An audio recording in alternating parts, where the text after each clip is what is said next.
본 방송에서 제공하는 투자 정보는 투자 판단에 대한 조언입니다.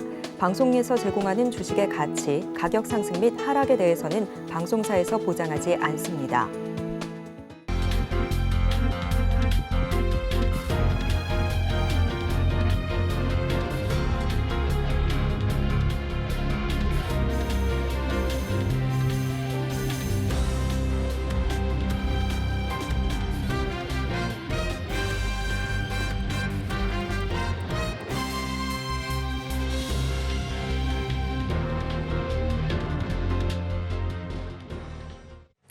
네, 시청자 여러분 안녕하세요. 오늘을 돌아보고 내일을 준비하는 오늘장 내일장 일부 진행의 문정은입니다.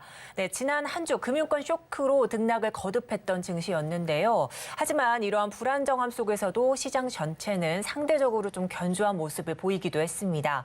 각국의 금융당국들이 빠른 개입으로 좀 크게 부시가 번지는 것을 막기도 했고요.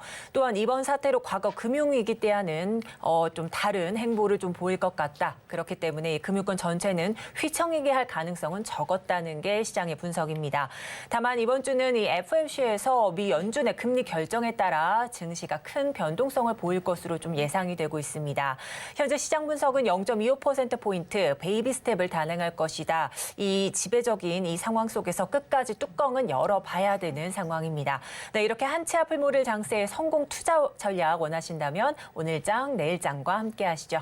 본 방송에서 제공하는 정보는 투자 판단에 대한 조언일 뿐 해당 주식의 가치와 수익률은 보장하지 않습니다. 아울러 서울경제TV와 서울경제신문은 당사의 브랜드입니다. 최근 당사를 사칭하는 피해가 늘고 있으니 각별히 유의하시기 바랍니다. 그럼 본격적으로 오늘장 내일장 일부 이 시각 보도본부로 출발해 보도록 하겠습니다.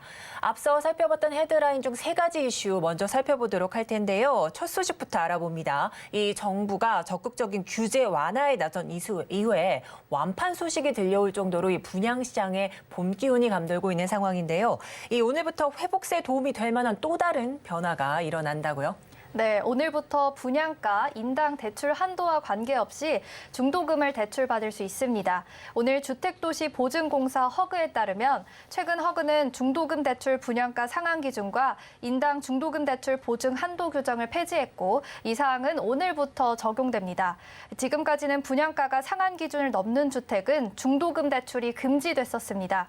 청약 당첨자는 전액을 자기 자금으로 부담해야 했는데요. 지난해 11월 중도금 대출 보증 분양가 상한선을 9억 원에서 12억 원으로 상향한 데 이어 이번에는 아예 상한을 없앴습니다. 또한 5억 원의 인당 중도금 대출 보증 한도도 폐지합니다. 중도금 대출은 분양가의 최대 60%까지 가능한데 10억 원을 상회하는 고가주택은 대출 금액이 최대 5억 원까지로 추가 제한돼 자금 조달 부담이 컸습니다. 허그 관계자는 분양가가 14억 원인 아파트를 분양받았을 경우 이제는 개인이 분양가의 최대 60%인 8억 4천만 원까지 대출받을 수 있다고 설명했습니다. 이 같은 규제 완화는 신규로 중도금 대출을 신청하는 단지뿐만 아니라 이미 1회차 이상 중도금 대출을 마친 경우에도 적용됩니다. 네, 이렇게 대출길이 열리면 아무래도 청약 수요가 좀 살아나는 데 도움이 될 것 같은데요. 그렇다면 이번 규제 완화가 어떤 영향을 좀 미칠까요? 네, 장단점이 있을 것으로 예상이 되는데요. 전문가들은 중도금 대출 규제가 대폭 완화되며 자금 조달 부담도 크게 완화될 것이라고 전망했습니다. 고가주택 청약의 숨통을 터주고 자금력이 부족한 사람들도 분양에 참여할 수 있게 돼 구매력이 약한 사람들, 청년들도 분양시장에 들어오게 될 것이란 분석입니다. 또 미분양이 소규모 남아있는 단지들의 소진 속도도 빨라질 것이라 전망했습니다. 하지만 분양시장 쏠림 현상이 커질 수 있다고 지적을 했습니다. 한 전문가는 이번 중도금 대출 완화 정책이 서울 분양을 위해 나온 정책이라며 정부가 건축비 상승으로 분양가 동반 상승이 불가피하고 미분양을 현금 부자만으로는 감당할 수 없다고 판단한 것 같다고 말했습니다. 또한 분양시장에 볼 훈풍이 부동산 시장 전반으로 퍼지지는 않을 것이라는 의견도 있습니다. 장기 전매 차익 수요가 들어오면서 인기 지역은 시장이 과열될 수 있고 매매 시장과 완전히 따로 노는 현상이 벌어질 수도 있다고 전문가들은 지적했습니다. 네, 이렇게 대출길이 열린 분양시장 이야기 살펴봤습니다. 다음 소식입니다. 이제 주총 시즌인데요. 올해 주주들의 활동이 어느 때보다도 적극적인 것 같습니다. 실제로 주주총회 전자투표가 역대 최대로 예상된다고요? 네, 오늘 금융투자업계에 따르면 이달 정기주총에서 전자투표제를 도입하는 기업 수는 지난 2010년 전자투표제 도입 이래 가장 많을 것이라는 관측이 나왔습니다. 전자투표제란 주주들이 PC나 스마트폰 등으로 의결권을 행사하는 온라인 투표를 말하는데요. 주총 전일까지 기업이 계약을 맺은 플랫폼에 접속해 의결권을 행사할 수 있습니다. 현재 기업들의 전자투표 플랫폼 서비스를 제공하는 기관은 예탁결제원과 삼성증권 총 2곳입니다. 따라서 예탁결제원과 삼성증권의 전자투표제 계약 건수를 통해서 전자투표에 참여하는 대략적인 기업 수를 파악할 수 있습니다. 예탁결제원에 따르면 올해 예탁결제원의 전자투표 시스템 K보트 계약을 맺은 기업 수는 지난해와 비슷하게 1,000곳을 웃돌고 있습니다. 삼성증권에 따르면 올해 전자투표제 서비스 계약을 맺은 기업 수는 820개 산데요. KCC와 HD현대, GS 등은 삼성증권의 온라인 주총장 시스템을 활용해 전자투표를 실시한다고 공시했습니다. 네, 이렇게 활발하게 이루어지고 있는 주주총회 전자투표와 관련된 이야기 짚어봤습니다. 이제 마지막 소식입니다. 한동안 레저 열풍을 타고 이 자동차 시장에서 SUV 강세가 이어졌는데 세단의 반격이 좀 시작됐다고요? 네, 한국자동차산업협회에 따르면 지난 1월 국내 완성차 5사인 현대자동차, 기아, 쌍용차, 르노코리아, 한국 GM의 승용차 내수 판매량은 86,700대였습니다. 이 중 세단은 36,564대로 42.5%, 레저용 차량인 RV는 49,513대로 57.5%였습니다. 작년 동월과 비교하면 세단 판매 비중은 5.5%포인트 상승했고 레저용 차량은 5.5%포인트 감소했습니다. 세단 판매량이 증가한 배경으로는 이른바 그랜저 7세대 신차 효과가 꼽히고 있습니다. 그랜저 판매량은 지난해 1월 1,806대에서 올해 1월 9,131대로 7,325대 늘었습니다. 전체 국산 승용차 내수 판매에서도 1위에 올랐는데요. 같은 기간 국산 세단 판매가 7,359대 증가한 점을 고려하면 사실상 그랜저 판매량 변화가 세단 전체 판매 증가분을 좌우한 셈입니다. 이 7세대 그랜저는 초기 1세대 갓그랜저 디자인을 현대적으로 재해석하고 고급 편의 기능을 탑재해 출시 전부터 큰 관심을 끌었는데요.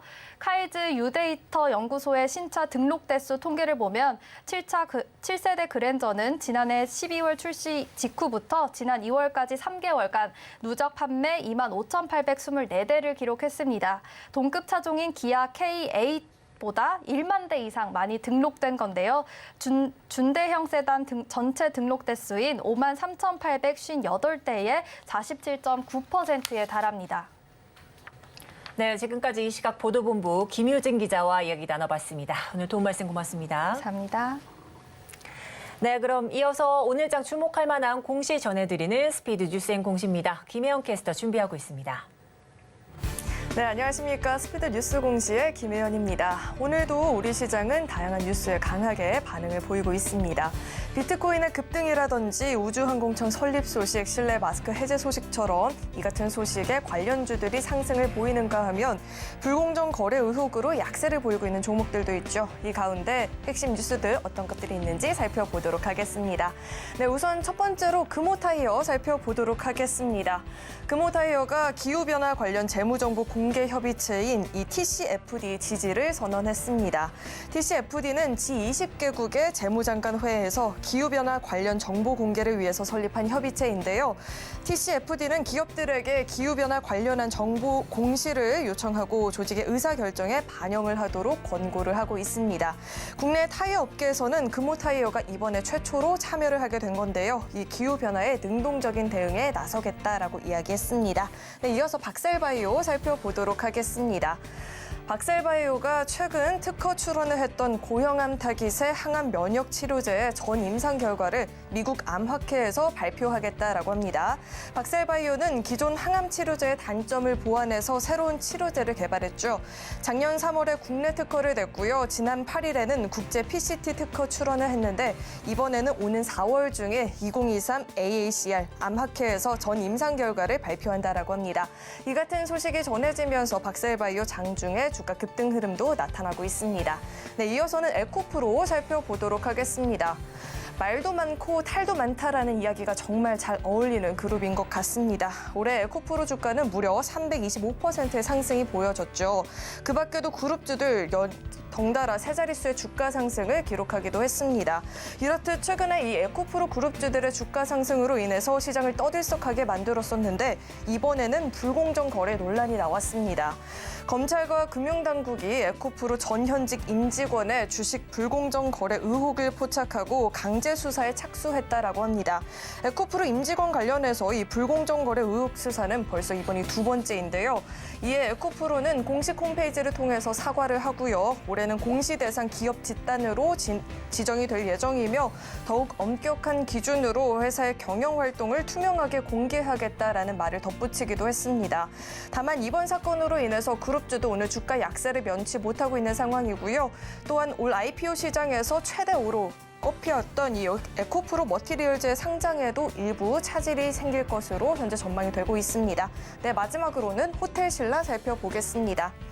인천공항 면세점 일반 사업자 후보로 호텔신라, 신세계, 현대백화점이 선정이 됐다라고 합니다. 세 기업 모두 현재 주가 상승을 기록하고 있는데요.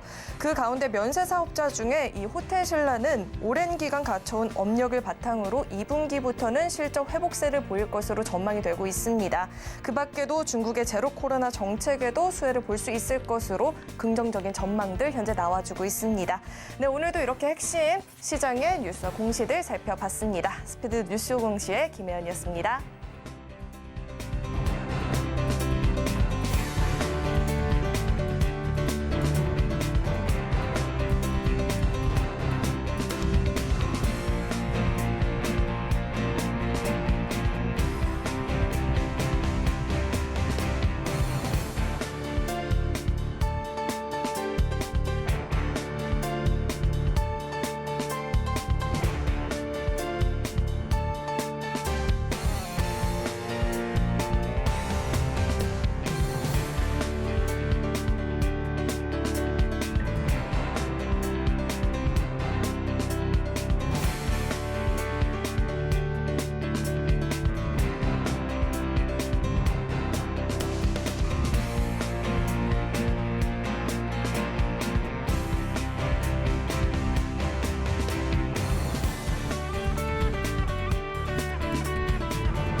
네, 시각 시장을 주도하는 핵심 이슈는 무엇인지 전문가 의견과 여기에 AI 참견을 더하는 AI 상담소 이어가 보도록 하겠습니다. 네, 오늘은 알파경제의 김종효 회사님 나와 계십니다. 어서 오세요. 네, 안녕하십니까. 네, 일주일 동안 잘 지내셨나요? 네, 잘 지냈습니다. 네, 그렇습니다. 자, 오늘도 이슈를 좀 자세하게 살펴주실 텐데 그에 앞서서 첫 번째 오늘장 시장 핵심 이슈부터 화면으로 한번 만나보도록 하겠습니다.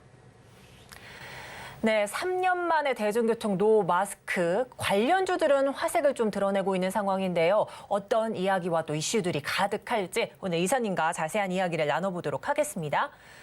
자, 이제 마스크 해제, 노마스크 관련해서는 정부 정책과 관련된 이야기이기 때문에 이사님께 좀 자세한 설명 듣기 전에 이 AI 챗봇 GPT한테 이제 정부 정책 시행에 따라 관련 산업들의 주가 향방은 좀 어떻게 되는지 물어봤습니다. 자, 이제 이런 답변을 좀 내놨네요. 이제 정부가 정책 시행에 따른 산업의 주가 향방은 다양한 요인에 따라 좀 달라질 수 있다. 이러면서 뭐 어떤 정부 정책이 해당 산업의 수요를 증가시키거나 또 비용을 감소시키는 방향으로 시행이 된다면 그 산업 또 기업들의 주가는 상승할 가능성이 좀 있겠다. 하지만 이와는 좀 반대로 이 해당 산업에 부정적인 영향을 미치는 정부 정책이 시행된다면 주가는 하락할 가능성이 있다라고 이렇게 조금 상반된 이런 예시들을 조금 제시를 해줬습니다. 자, 이와 관련해서 이제 이사님과 좀 이야기를 나눠보도록 하죠. 이 챗 GPT한테 좀 포괄적으로 질문은 했습니다만 어떻게 보셨을까요? 네, 일단 핵심 포인트는 관련 주가가 어떻게 될 거냐라는 부분보다는 네. 이게 몇 번째 반복된 이슈냐가 좀 더 중요할 것 같습니다. 네네. 이미 이 이슈는 뭐 다 아시는 것처럼 작년 한 여름부터 여러 번 반복되어 온 이슈죠. 그래서 별로 새로운 이슈도 아니고요. 물론 우리가 이제 마스크를 전면적으로 벗게 될 수 있다는 것은 네. 오늘 기점으로 나온 이슈지만 실제로 오늘 제가 뭐 지하철을 타고 다녔을 때도 벗고 계시는 분이 거의 없을 없었죠. 정도로 네네. 실제로 움직이고 있다는 점을 고려해 봤을 때 해당 이슈는 이미 너무 묵은 이슈고 이것으로 주가를 이끌기에는 뭐 이제는 너무 그 뻔한 이슈 아닌가. 그리고 실제로 지금 마스크를 벗는다고 해서 갑자기 뭐 화장량이 뭐 대폭 늘어난다든지 할 가능성? 그 제가 보기에 뭐 그렇게 크지는 않을 것 같다는 판단을 합니다. 그래서 네. 이미 어느 정도 마스크를 벗고 다니는 시대부터 여성분들을 포함한 대부분 분들이 다시 화장을 시작을 했고 네. 그렇다면 이런 재료는 이미 녹아있는 상황이기 때문에 네네. 뭐 챗GPT의 대답과 상관없이 네. 너무 이제 반복되는 조금은 식상한 이슈가 아닌가 이렇게 보여지네요. 그렇습니다. 자, 이제 우리 29개월 만이죠. 거의 근 3년 만에 해제가 된다는 게 대중교통 쪽이 좀 화두가 떠올랐었습니다. 이제 말씀해 주신 것처럼 이 대중교통 안에서 좀 마스크를 좀 벗는 분들은 좀 많이 없는 상황 속인데 또 이제 유지되는 이 그 기관들도 좀 있습니다. 뭐 병원이랄지 일반 약국 같은 뭐 감염 취약 시설에서는 아직도 좀 유지를 하자 이런 이야기들이 좀 있는데 이렇게 이제 오늘부터 마스크 착용이 대중교통에서는 해제가 됩니다.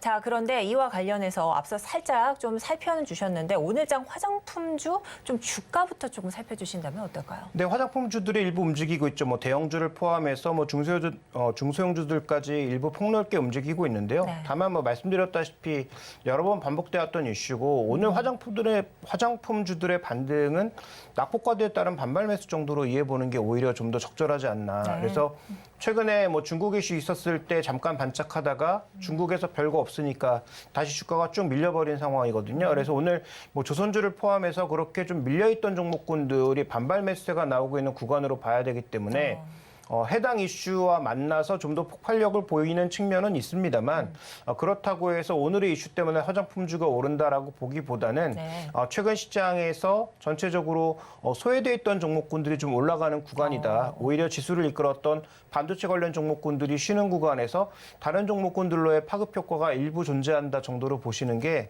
저는 좀 더 효율적인 분석이 될 것 같습니다. 네, 그렇습니다. 이제 화장품주들은 좀 앞서 단계적으로 조금 여러 이슈가 나올 때마다 조금 움직였던 이런 관련 산업이기도 한데 특히나 지금 시기상으로 봤을 때 메이크업 카테고리는요. 현재 이제 2월 중순 이후에 좀 신제품이 발표되는 경향이 있지 않습니까? 이제 3월이 지금 들어서 이제 3월에는 이 매출이 조금 나와주면서 주가도 같이 따라가는 이런 느낌이 좀 드는데 여기에 또 중국 리오프닝까지 조금 맞물려 있는 상황인데요. 자, 함께 보시면 주요 이 의류 업체별 매출액을 좀 보면은 점점 이렇게 좀 늘어나는 추세인 거를 좀 보실 수가 있습니다. 자, 그런데 현재 화장품주들 좀 우상향 패턴을 좀 기대해봐도 될지도 궁금합니다. 네, 시기적으로 일단 좀 맞물려 있어서요. 네, 말씀해 주셨다시피 뭐 신제품도 나올 수 있는 시기고 또 대외 활동, 바깥 활동이 늘어나기 시작하면서 뭐 화장하시는 분들이 당연히 늘어날 수 있는 상황인 거고 네. 거기 이제 중국인들이 들어와서 추가적으로 매출량이 늘어난다면 뭐 면세점까지 하나로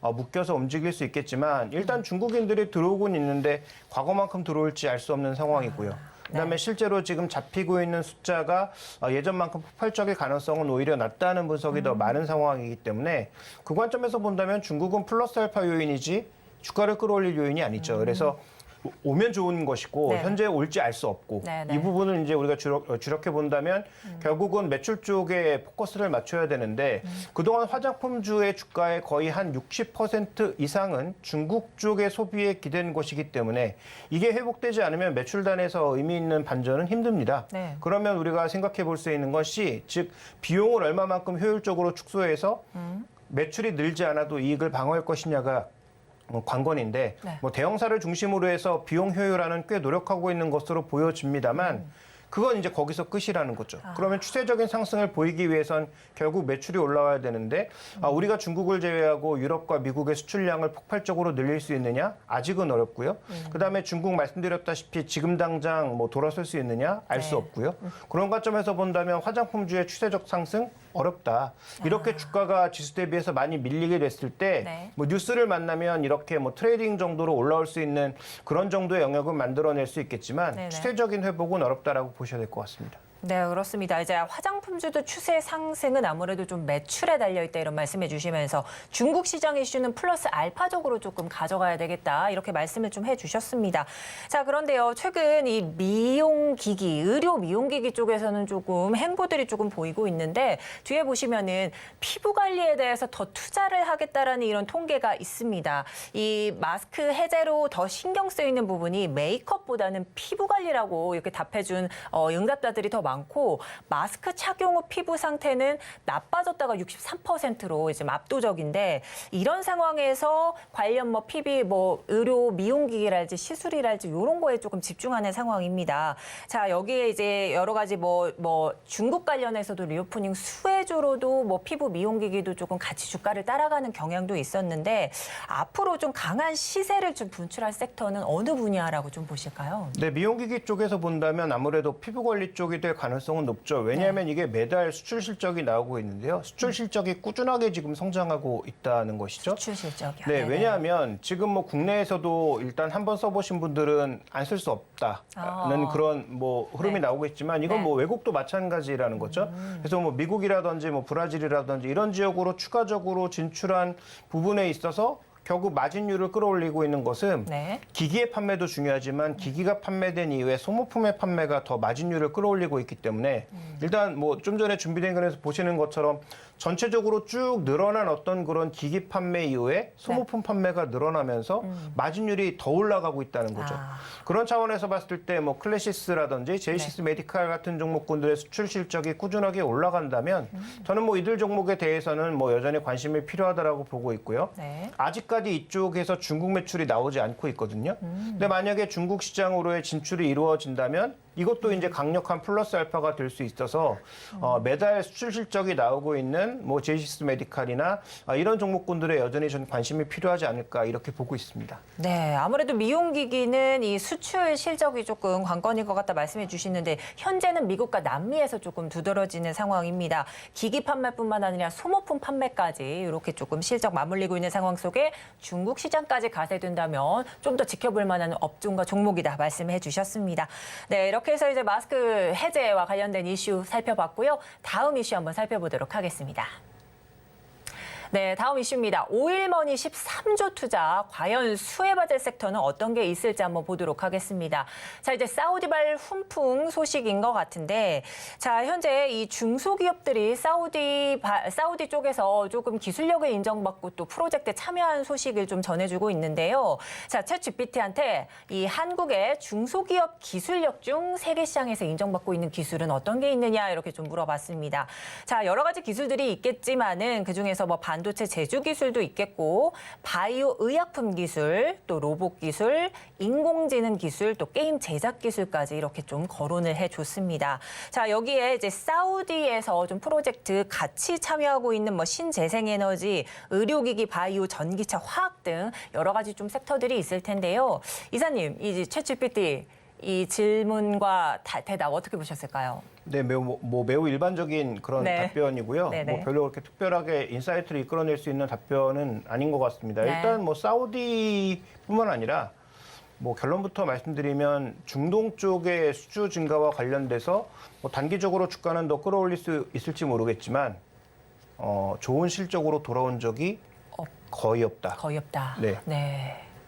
그렇습니다. 이제 챗 GPT 관련해서 저희가 좀 포괄적으로 질문을 하다 보니까 이 GPT도 이렇게 조금 개괄적으로 말을 좀 해줬는데, 자, 이제 지난주 EU와 관련돼서 이야기 좀 나눠봐야 되겠습니다. 뭐 CRME와 탄소 중립 산업법까지 이제 초안을 좀 공개를 했는데, 여기에 또 주목을 좀 많이 받고 있는 상황 속에서 사우디발 훈풍까지 조금 들려왔습니다. 자, 이제 국내 증시 관련 섹터들을 조금 움직이고 있는 모습 속에서 현재 사우디 한국 산업단지 프로젝트 추진 소식이 조금 들려오고 있는데요. 이 화면 보시면은 이 프로젝트 전체 참여사가 한국 중소기업에서 23개사가 되고요. 이 공단 규모로는 200만 제곱미터고 투자 규모가 이 하나로 13조 원 정도 1차 투자금입니다만 이렇게 됩니다. 자, 이 관련 내용 좀 자세하게 짚어주신다면 어떤 내용이 있을까요? 네, 일단 지금 사우디가 2030을 위해서 사우디 이제 2030 프로젝트를 위해서 뭐 다 아시다시피 뭐 그 여러 가지를 짓죠. 뭐 일단 주거 시설도 짓고요. 네. 그다음에 뭐 공장을 포함한 여러 가지 시설들을 다 짓게 되는데 조금 전에도 말씀드렸지만 중동 쪽에 지어서 우리가 별로 이익 본 적이 없습니다. 70년대, 80년대에는 우리나라의 이제 엄청난 경제의 하나의 웨이브가 되기도 했지만 실제로 2000년대 이후부터 한 그 전체적인 실적에 있어서는 원래 수주한 만큼 공사를 수주한 적도 별로 없고요. 그다음에 실제로 수익성이 좋았던 적도 별로 없고요. 그래서 이 중동 수주가 그렇게 나타난 이유는 뭐 이 중동의 민족 특성도 있고 네. 그다음에 사우디가 돈이 많은 것은 사실이지만 항상 이들이 뭔가 질러놓고 그다음에 실제로 수습하는 과정에서 제대로 이행되지 않은 경우가 꽤 많았다는 점을 가장 먼저는 일단 고려해 봐야 될 것 같습니다. 네. 그다음에 두 번째, 이 2030이라고 하는 프로젝트가 워낙 큰 금액으로 진행되는 것이기 때문에 개별 기업으로 들어가는 몇 천억의 돈이 굉장히 우리 입장에서 보면 큰 돈이긴 하지만 그 전체 투자금에 있어서는 정말 0.01%도 되지 않는 작은 돈들이거든요. 네네.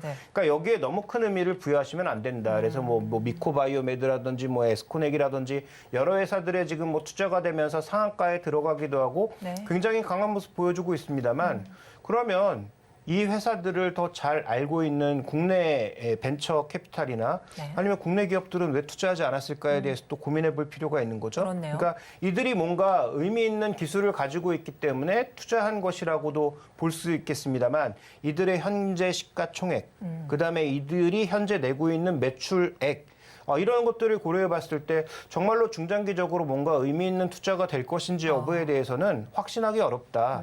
그러면 뭐 트레이딩 관점에 있어서의 일정 부분의 투자는 뭐 가능할지 모르겠으나 네. 우리가 트레이딩이 아닌 투자 관점에서 길게 볼 만한 종목군들이 존재하는가에 대해서는 저는 뭐 그렇지 않다라고 말씀드리고 싶고요. 네. 또 하나 좀 주목해 봐야 될 포인트는 이런 기업들의 실제로 매출량이나 전체적인 추이가 그렇게 의미 있게 지금 발생하지는 않고 있다라는 점도 염두에 좀 두실 필요가 있을 것 같습니다. 네, 이제 관련 투자 유치 기대의 장중 좀 상한가를 터치한 종목도 있다 말씀해 주셨지만 이 트레이딩 쪽은 몰라도 투자 관점 좀 장기적으로 가져가기에는 조금은 역부족인 것 같다 이런 말씀해 주셨습니다. 아무래도 또 이 신재생 에너지며 뭐 의료기기 관련해서 이 사우디와 우리나라 중소기업 간 포트폴리오가 어느 정도 좀 맞물린 게 있지 않았나 그래서 사우디가 좀 집중한 것 같다 이런 좀 생각이 드는데요.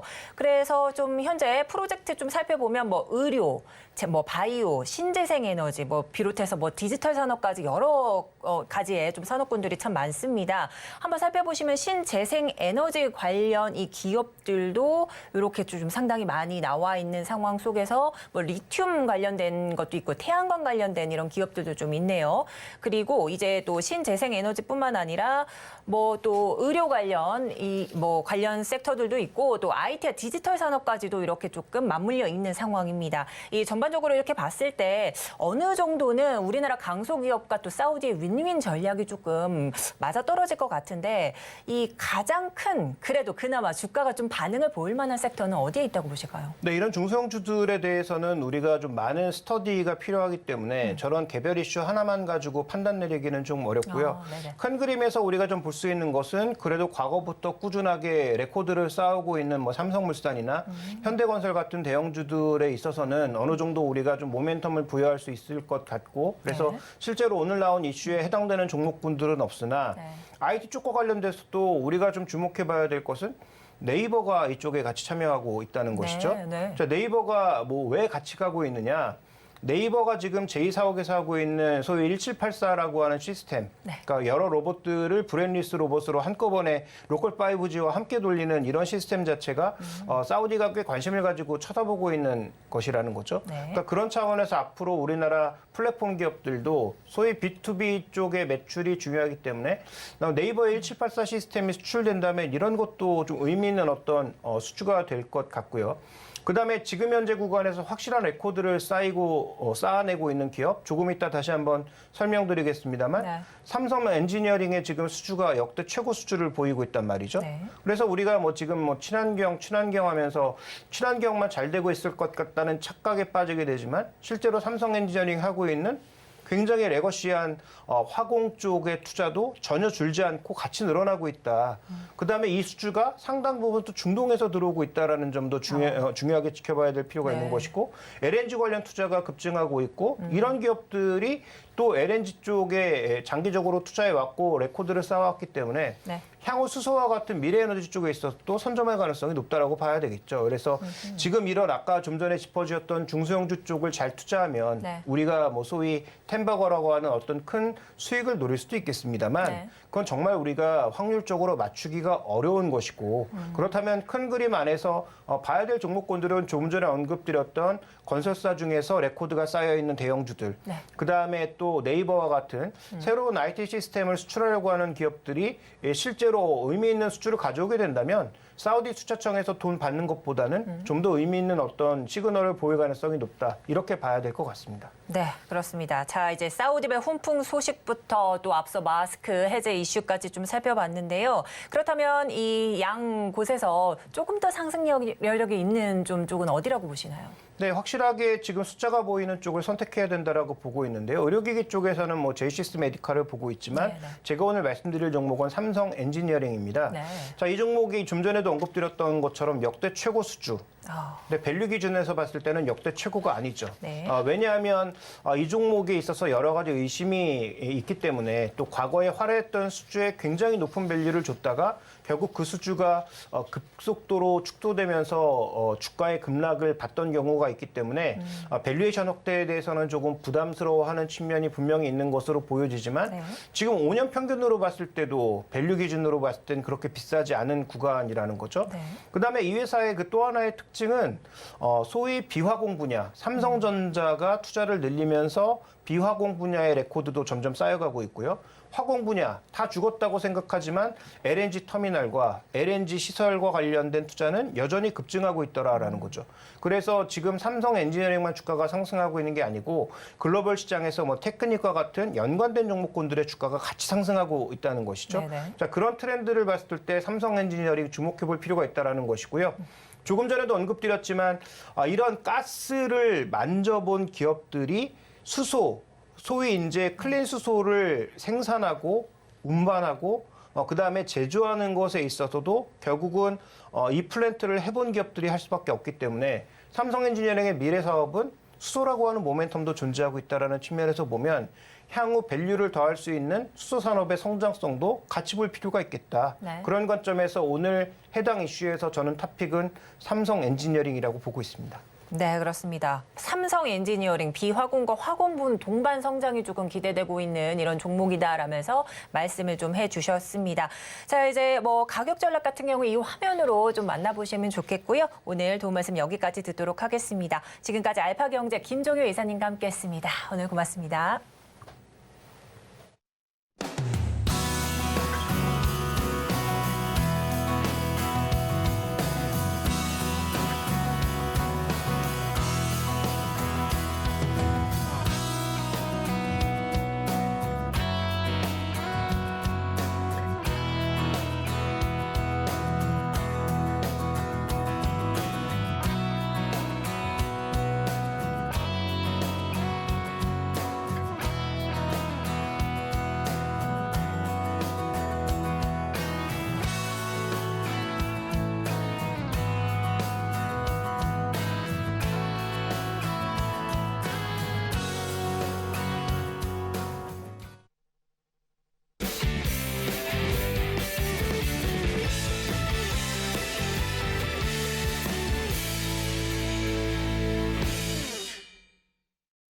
네, 마켓 리더의 시선으로 현재 글로벌 경제와 산업 트렌드를 체크하고 실제 수익까지 연결해보는 시간 고수의 선택입니다.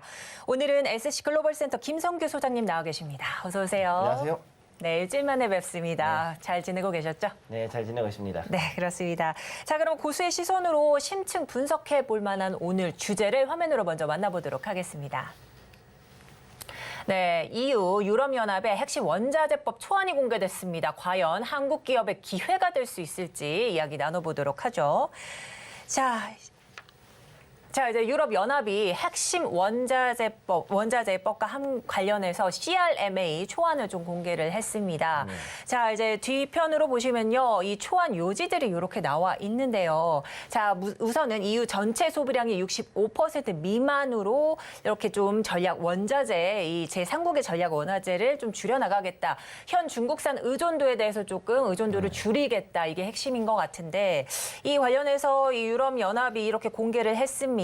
사실상 중국을 좀 겨냥을 하는 이런 이야기인데 유럽판 IRA법이라고 좀 불리면서 세계 이목이 좀 집중이 되기도 했습니다. 이 관련된 내용 자세하게 짚어주신다면요. 네, 일단 여기 16일에 나왔죠. 그래서 이 내용들을 지금 상당히 좀 분석을 많이 했고요. 그다음에 또 이제 무역협회에서도 관련해가지고 지금 좀 간단하게 이제 보고서도 좀 나오고 있는 것 같아요. 그렇죠. 네, 그래서 여기 봤는데 지금 여기에서 많이 걱정하시는 게 다른 것보다 이제 히토류를 특히 많이 쓰는 반도체나 아니면 이제 우리 그 2차 전지 쪽으로 많이 좀 영향을 받지 않을까 이렇게 생각하시는 분들이 계셔요. 네. 네, 그래서 여기 보면은 이번에 초안으로 봤을 때는 여기에 대해서 그렇게까지 우리가 크게 영향을 받지는 않을 것이다라고 좀 그렇게 보고 네. 있고 생각보다 지금 여기에서 처음에 이 초안이 나오기 전까지는 2차 전지 관련해 가지고서는 좀 수출에 그 제동이 걸리지 않을까 좀 우려를 했었죠. 네. 예, 그랬는데 이번에 이 EU가 이번에 그 IRA에 맞서서는 그렇게 그 초안을 그렇게 심하게 만들지는 않은 것 같아요. 그렇죠. 네, 그래서 이 어느 정도 그리고 지금 아직까지는 중국에서 거의 대다수의 이 원자재들이 나오고 있는 상황이기 때문에 여기에 맞춰 가지고서 그 현실을 좀 파악한 그런 초안을 지금 공개를 했다 이렇게 보시면 되겠습니다. 네. 그래서 여기 보시면 2차 전지 양극재나 음극재 같은 경우도 네. 거의 대부분이 이제 거의 이 중국에서 나오고 있고 특히 이제 맞습니다. 탄산 망간 같은 경우는 100%죠. 어, 이제 이런 네. 그래서 이런 부분들을 이제 전부 다 가능하면 국산화라든가 아니면 역외에서 즉 EU 쪽에서 공장을 만들어서 알겠다. 하든가 네. 이런 게 필요한 거고요. 그다음에 이제 여기 네오디뮴이 이게 뭐냐면은 우리가 보통 알고 있는 자석 중에서도 굉장히 강력한 자석이 오, 있습니다. 네. 그 강화 자석인데 보통 어디 들어가냐면 엘리베이터라든가 아니면 산업용 그 모터라든가 그다음 우리 쓰는 그 전기차 있죠. 네네. 전기차에도 이 네오디뮴이 들어갑니다. 그래서 이런 연구 자석에도 역시 이게 들어가니까 그만큼 좀 영향을 받을 수가 있었죠. 그렇죠. 그래서 중국 의존도가 이렇게 상당하다는 거를 지금 표를 통해서 좀 보실 수가 있는 상황입니다.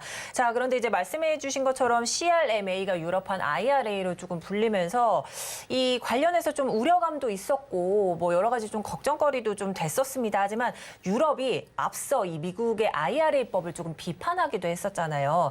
그래서 현재는 조금은 다른 행보를 좀 보일 것이다 말씀을 좀 이런 생각을 들었는데 그렇다면 이 미국과 중국을 견제하면서 좀 나타난 CRMA가 이제 한국 기업에 좀 미치는 영향도 조금 분석을 해봐야 될 것 같습니다. 지금 여기서 보면은 가장 큰 핵심은 일단 역 내에서 즉 EU 안에서 공장을 짓고 거기에서 뭔가를 만들어서 공급해 달라는 게 가장 핵심이지 않습니까?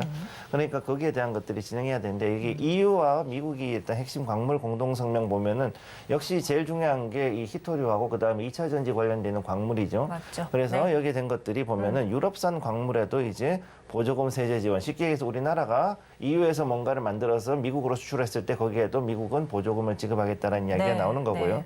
그다음에 이렇게 해서 대중 원자재 의존도를 좀 줄이고 그러면서도 또 이제 전체적으로 봤을 때는 이 중국 말고도 러시아라든가 이런 다른 그 원자재를 가지고 있는 국가를 또 이제 어느 정도는 견제하려는 그런 움직임을 보이고 있다고 보시면 되겠습니다. 네. 네, 그렇습니다. 자, 그런데 이 유럽연합이 CRMA 외에도 또 발표된 초안이 또 있습니다. 바로 탄소 중립 산업법 초안을 좀 발표를 했는데 이게 이 유럽 그린딜 산업 계획의 조금 일환이기도 했지 않습니까? 네. 네, 이 관련해서 이 태양광 발전이나 뭐 육해상 풍력 뭐 이런 내용들 좀 포함되고 있는데 이 신재생 시장은 EU의 영향력이 조금 큽니다. 관련해서 탄소 중립 산업법에 따라서 뭐 예상 가능한 변화 좀 있는 게 있으실까요?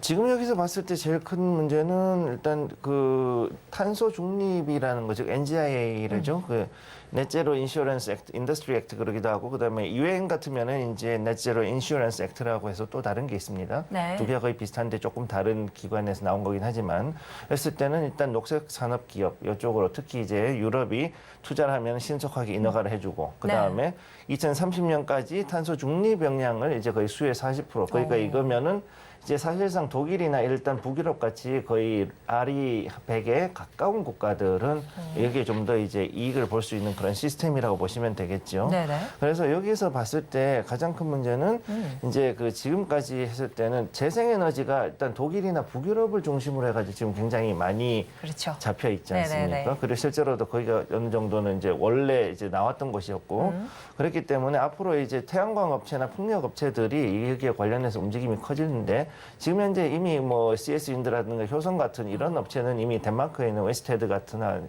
업체하고 굉장히 협력을 많이 하고 있고요. 네네. 그다음에 또 미국의 GE에도 지금 이제 풍력 발전해 가지고서는 그 기기들을 넣고 있는 상황이니까 그런 걸로 봤을 때는 상당히 이제 좀 더 나아질 수 있다고 볼 수 있습니다. 네. 단 지금 여기서 우리가 조심해야 되는 건 이 이야기가 나온 가장 핵심이 뭐냐면은 네.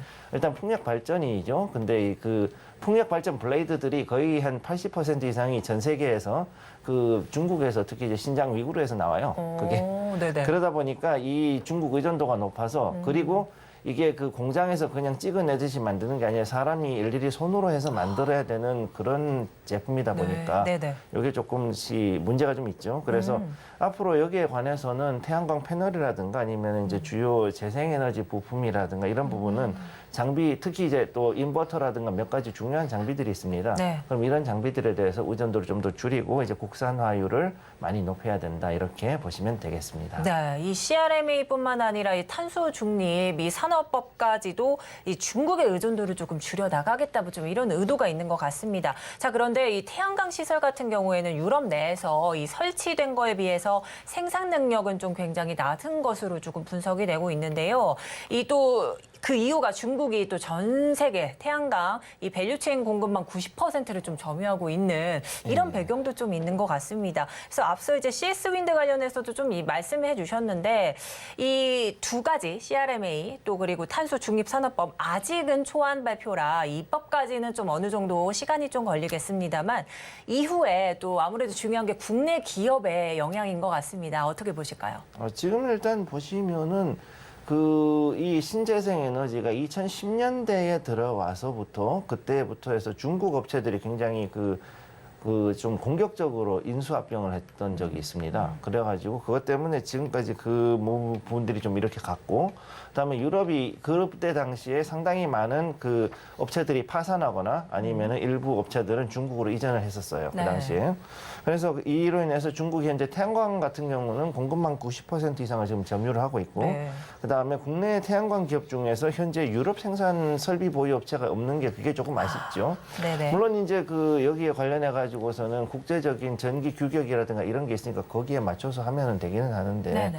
단 여기에서 우리가 지금 더 문제가 되는 거는 이거보다 이제 EU가 2026년부터는 이제 탄소 여권제를 도입을 하죠. 여권제. 네네. 그러면은 이때부터는 해서는 이 내가 하는 것뿐만 아니라 내가 공급받는 공급업체, 그 다음에 이 주변에 있는 다른 그 환경에서 나오는 각종 탄소 배출에 대한 모든 것이 신고가 돼야 되는 거거든요. 네. 그럼 이런 것들이 도입이 되면 더 큰 난관에 부딪히기 때문에 앞으로 이런 탄소 중립 시설을 확충하는 그런 투자가 돼 있는 재생 에너지 업체를 찾는 게 더 중요해진 상황이 왔습니다. 네네. 이제 거의 한 3년 정도밖에 안 남았거든요. 그럼 지금부터 당장 시작을 해야 되는데 네. 그래서 이런 거를 보면은 그래도 그나마 나은 게 2차 전지 업체들이 좀 나은 편이고 네. 2차 전지 업체들 중에 이제 그전에 이제 중국을 제외한 다른 교역국과의 협력국을 좀 더 강화해가지고 그래서 이제 EU에 대한 진출도 좀 가속도를 낼 거고요. 특히 이제 뭐 그 LG 엔솔 같은 경우 뭐 이제 네. 폴란드 공장이 있고 뭐 이런 이런 여러 가지 그렇죠. 이미 동유럽에 진출한 부분이 있기 때문에 이런 거를 보면 큰 문제는 없지 않을까 일단 그렇게 보고 있습니다. 네, 아무래도 현재 태양광 공급망 90% 이상을 중국에서 좀 점유하고 있는 상황 속에서 그 의존도도 조금은 줄여 나가려고 하는 것 같습니다.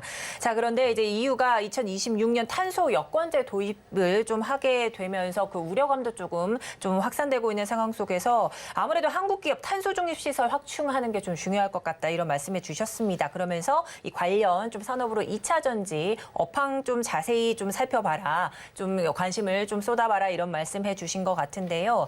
자, 그렇다면 이제 투자 관점 포인트를 좀 잡아봐야 될 것 같습니다. 이 탄소 중립 산업번 관련해서 투자자들의 관심이 높은 신재생 에너지가 이제 태양광, 풍력 또 있지만요. 뭐 히트펌프, 지열에너지, 뭐 탄소 포집 등 뭐 여러 가지 좀 기술들이 좀 포함되고 있는데 이들 중에서 국내 기업이 좀 강점으로 가져갈 만한 기술들은 어디에 있다고 보실까요?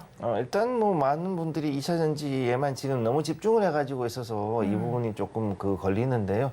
이거 말고도 지금 현재 우리가 보면 탄소 배출권 관련된 부분들, 특히 이제 그 태양광이라든가 풍력을 가지고 해외에서 발전 사업을 할 경우에는 탄소 전환권이라는 걸 받거든요. 네. 그러면 이거를 가지고 왔을 경우에는 이걸 가지고 탄소 배출권으로 바꾸는 게 가능하니까 이런 탄소 전환권을 만들 수 있는 해외의 그 에너지 사업, 이런 네. 재생 에너지 사업을 할 수 있는 기업들, 그다음에 히트펌프가 특히 중요한데 이거는 앞으로 전기차라든가 이쪽에도 상당히 좀 중요하게 쓸 수 있는 부분이고요. 네. 그다음에 이제 난방이라든가 이쪽에도 굉장히 중요하게 쓸 수 있습니다. 그리고 이제 수전의 장치 연료, 한마디로 이건 수소 관련주들에 좀 해당하는 내용이라고 보시면 되고, 그다음에 바이오메탄 CCU, 그다음 네. 즉 탄소 포집 기술하고 그다음 스마트 그리드 여기까지 해서 이렇게 한 6가지 정도를 좀 주목을 하셔야 됩니다. 굉장히 분야는 다양한데요. 네. 근데 이제 현재 우리나라가 당장 강점을 가지고 있는 게 바로 이제 수소 관련된 즉 수전의 연료 전지 부문, 그다음에 이제 탄소 배출권, 그다음에 스마트 그리드이기 때문에 이 부분들을 중심으로 봐야 되고, 만약에 스마트 그리드가 국내에서 이 지금 현재 10차 전기본 그래서 전력 기본 계획에 맞추어서 지금 들어가게 돼 있는데, 네네. 만약 이거를 이 국내에서 만약 제대로 하지 못할 경우에는 해외 수출을 할 수 있는 기업들을 중심으로 봐야 됩니다. 네, 그래서 이 부분들을 좀 더 투자를 살펴보셔야 됩니다. 네. 그래서 이제 결국 중요한 건 아직까지 이 CRMA하고 이 NZIA 같은 경우는 1년 이상 아직까지는 조금 더 기다려야 되고. 기다려봐야 된다. 네, 그리고 네. 이게 재미있는 것이 네. 유럽 안에서 이게 그 유럽 의회에서 통과가 돼야 되잖아요. 맞습니다. 아직 좀 네. 입법이 되지 않았잖아요. 예, 네, 근데 네. 이제 입법이 돼가지고 들어가가지고 통과가 되면 좋은데 이 남유럽이나 이쪽에서 또 반대를 또 엄청 하거든요. 아, 예. 네. 그러니까 이게 그 한마디로 통과하려 그러면은 그만큼의 난항을 또 겪게 돼 있고 또 여러 가지 조율이 있다 보니까 이런 부분들도 조금 그 시간이 걸릴 수 있다는 점을 기억을 그렇죠. 해주시기 바랍니다. 네, 맞습니다. 말씀해 주신 것처럼 아직 초안 발표고 입법까지는 한 1, 2년 정도 걸렸지 않습니까? 네. 하지만 지금 좀 이슈가 좀 몰이가 되면서 또 기 보유하신 분들도 계시지만 현재 신규 접근 좀 관점으로 보시는 분들 계시는데 현 시점에서는 어떤 투자 포인트 좀 잡아야 될까요? 일단 지금 그 많은 분들이 그 2차 전지에 너무 몰려 있고 또 지금 고점에서 굉장히 그 크게 손실을 보신 분들이 계실 거예요, 지금. 그런 분들은 조금 기다리셔가지고 4월까지는 어차피 조정이 계속 갈 거라고 보기 때문에 저는 그 부분은 좀 어렵다고 보고 있고요. 신규 접근은요? 네, 신규 접근은 당장은 어렵고 그렇지만은 이제 탄소 배출권이라든가 아니면은 이제 이 수소 특히 이제 연료전지 분야로 봤을 때는 아직까지는 좀 더 접근하기가 좋은 그런 종목들이 여러 개 있기 때문에 네. 그쪽으로 해서 들어가신다 그러면 나쁘지 않을 것이다라고 저는 일단 보고 있습니다. 네, 그렇습니다. 자, 신규 접근까지는 조금 유념하시라는 말씀해 주셨고, 그렇다면 현재 보유하고 계신 분들 뭐 매도를 해야 될지 뭐 이런 생각들도 좀 가지고 계십니다. 이쪽은 또 어떻게 생각하시나요? 그래도 최소한 한 3년 정도까지는 아직은 그 사이클을 두고서 등락을 거듭할 수 있고 예, 필요에 따라서는 그리고 시장 상황에 따라서는 상당히 현재 상황에서도 신고가가 또 나올 수가 있기 때문에 좀 괴롭겠지만은 들고 가시는 게 좋습니다. 우선은 네. 단지 이제 이 사이클이 큰 종목에 걸렸을 때는 굉장히 좀 오래 고생하실 수 있기 때문에 이런 부분은 조금 유념하셔야 될 겁니다. 네. 그렇습니다. 자, 이제 기 보유하고 계신 분들은 그래도 입법까지는 1, 2년 정도 남았기 때문에 3년 정도까지는 조금 보시라 이런 말씀을 해주신 것 같습니다. 네, 지금까지 도움 말씀해주신 SC글로벌 김성규 소장님께 감사드립니다. 감사합니다. 감사합니다. 네, 오늘장 내일장 1부도 마칠 시간이 됐습니다. 오늘 좀 많은 이슈들 조금 살펴봤는데요. 이 본 방송에서 제공하는 정보는 투자 판단에 대한 조언이지 해당 주식의 가치와 수익률은 보장하지 않는 점 강조해드리도록 하겠습니다. 또한 서울경제TV, 서울경제신문은 당사의 브랜드입니다. 최근 당사를 사칭하는 피해가 늘고 있으니 각별히 유의하시기 바랍니다. 오늘장 내일장 1부에서 준비한 소식은 여기까지입니다. 잠시 후 2부로 돌아오겠습니다. 함께해 주신 여러분 고맙습니다.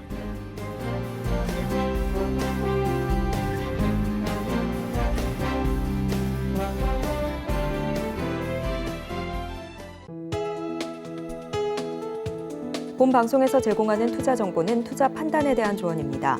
방송에서 제공하는 주식의 가치, 가격 상승 및 하락에 대해서는 방송사에서 보장하지 않습니다.